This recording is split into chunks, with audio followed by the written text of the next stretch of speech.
Good afternoon and welcome to the velo-ads YouTube channel. First of all, I hope everybody's coping as best they can all around the world with the coronavirus, and I hope that you're all fit and healthy and keeping safe. It looks like a lot of us are going to be stuck at home soon for a while when our workplaces or whatever tell us to spend a couple of weeks at home because, you know, somebody's ill at work or something. Yeah, so I thought I'd do a video anyway so you've got something to watch, which is if you want to watch it. Here we are, here's Clockwork, which I purchased from Velomobile NL. As a side note, I'm now selling Quattrovelos. I'm now a dealer for them, which is really good. I've had Clockwork now for 8 months, and the first thing I did when I bought it from Velomobile NL was a ride over 1,000 kilometers to near Lyon in the south of France for the World Championships, for the Human Powered Vehicle World Championships. So it was an untried, untested machine for me, and talk about baptism of fire. I spec'd Scorcher tyres. They're basically racing slicks, and I thought I'd do a bit of racing in it, even though it's a touring machine. It's not really a racer, but I thought, well, if I'm riding to the World Championships, I'll do a little bit of racing as well. So with the Scorchers on, the Quattrovelo acquitted itself well until the roads got wet, even the slightest bit of damp, and then I'd have puncture after puncture after puncture. So the puncture protection in the Scorchers was minimal. So now, since I've got back to the UK, I've changed the tyres over to the Continental Contact Speed, I think they're called. They're brilliant.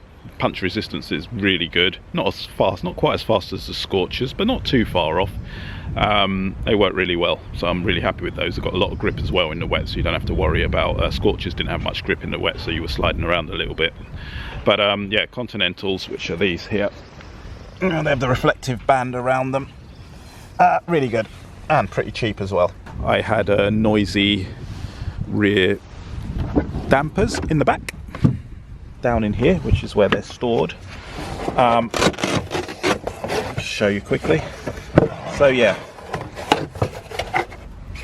the dampers, well, that's the panhard rod which runs across there, and then you've got another damper down there underneath, and then you've got another one down here, and then there's another rod in there which runs from that way across there. Yeah, so they needed tightening up. I replaced a couple anyway. Velomobile NL kindly sent me out a couple more, so I've replaced them. Its noise has quietened down a bit, but now I tighten them up every so often. Just these little 10mm nuts, and there's one on either side. Tighten up, and that seems to stop the noise for a while. There was an optional extra child seat which I decided to take, and I use it quite a bit with Theo and my son, and he loves it. And it's going to be a shame when he's too big for it, actually.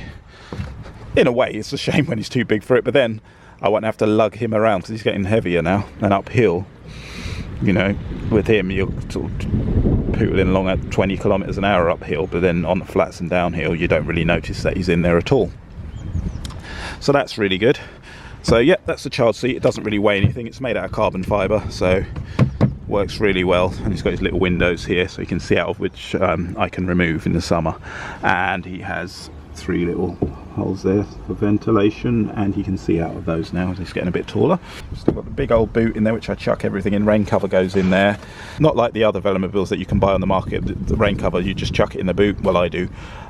With the Quest and DF and stuff, you can store the rain cover under the hood, in under there, above your knees. Headlights, that's another thing. That headlights, best headlights you can get on any Velomobile on the market, I'd say. Lights up the whole road, especially if you put the high beam on, as you can see. It's phenomenal. You actually get cars flashing you when you've got high beam on in the countryside out in the dark to turn them down as they come in to dip your lights. Comfort as well. It's the most comfortable Velomobile that you can get by far. Floats along really, really nice. So, you know, if I was going on a tour for most 2 or more days, I would take the Quattrovelo definitely over my Milan SL. If it's just a day ride, I'd take and it was a fast day ride, I'd take the Milan. And it depends who you're riding with as well. If I'm riding with my mate Neil, who has a Milan now, I would take my Milan obviously, so I can keep up. But if I'm going on a ride down to France or a week-long tour, Quattrovelo all the way. Carry what you want. You want to be absolutely no pain anywhere, really comfortable. Weather protection is really good in it with the race cap. Keeps the sun off as well, which I started to have my doubts when I spec'd the race cap for my trip to the south of France, because I knew it was going to be a heat wave, hence I cut all my hair off. And I had my doubts about speccing that over the standard sort of what do they call it again? You've got the race cap or the standard lid on the back, which is just a hump and it doesn't cover the top of your head. But I went for the race cap and it worked brilliantly. It kept the sun, the midday sun, well, the sun was boiling all day, kept that off of my head. So it's basically a parasol. And as long as you were moving, it was absolutely fine. If you stopped for any length of time, then you would start to cook. The rear disc brakes, which are an option, they do add a bit of weight to the bike. But then, do I think it's worth it? Speccing them on your bike? Most definitely. Even if you live in a flat country, because one day you're going to be in the mountains somewhere and then you're going to need them. I'll just show you them quickly. Here they are again. You've got one on this side with the disc, and you've got one on that side, the other disc for the left wheel. Front brakes, which I use all the time, and then that's just there as a backup, which is perfect. Mountain drive, best thing I ever spec'd on this thing, so I get a really good range of gears for climbing. Works really well. Another thing is the air bellows here. Back, got one on this side here. See? There. Got a little Schrader valve on the top. So you use a shock pump. You can even use a track pump. I've done it a couple of times with a track pump, but you do lose a little bit of air. But I pump those up usually to 3.5, maximum 4 bar. You don't want it any more than that, otherwise the ride's quite harsh. And that's just for your dampens down the rear there, which is really good. You get a bit of suspension there, floats along like a Citroen DS really.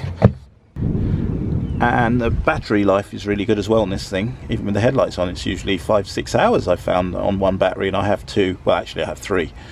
But I only ever take 2 out with me, unless I was travelling, you know, through a few different countries, then I'd take the whole lot. And the other one has a USB port on it, so I can charge stuff up. I've also got a USB port in here, so I can charge my phone up when I'm riding along and use it as a GPS on that mount.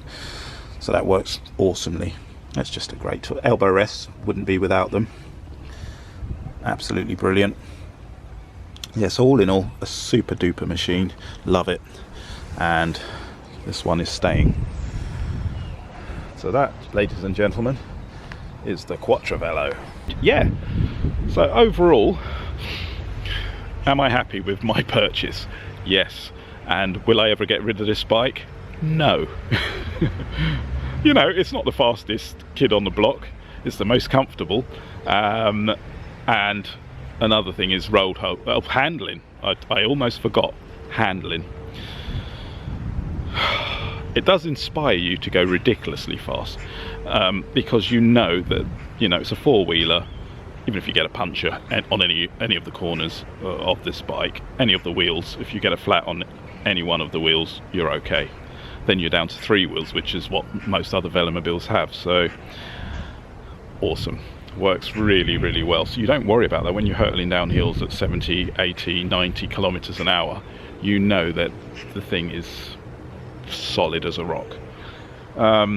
Just whizzing to work this morning, flying, I just, you know, you just let it roll. You don't bother pulling the brakes. You just think, all right, 40 kilometers an hour, you know, 50 kilometers an hour, and absolutely just solid. So yeah, super happy with this, and it's one less thing to worry about when you're on a long ride or touring, is that this thing is super safe.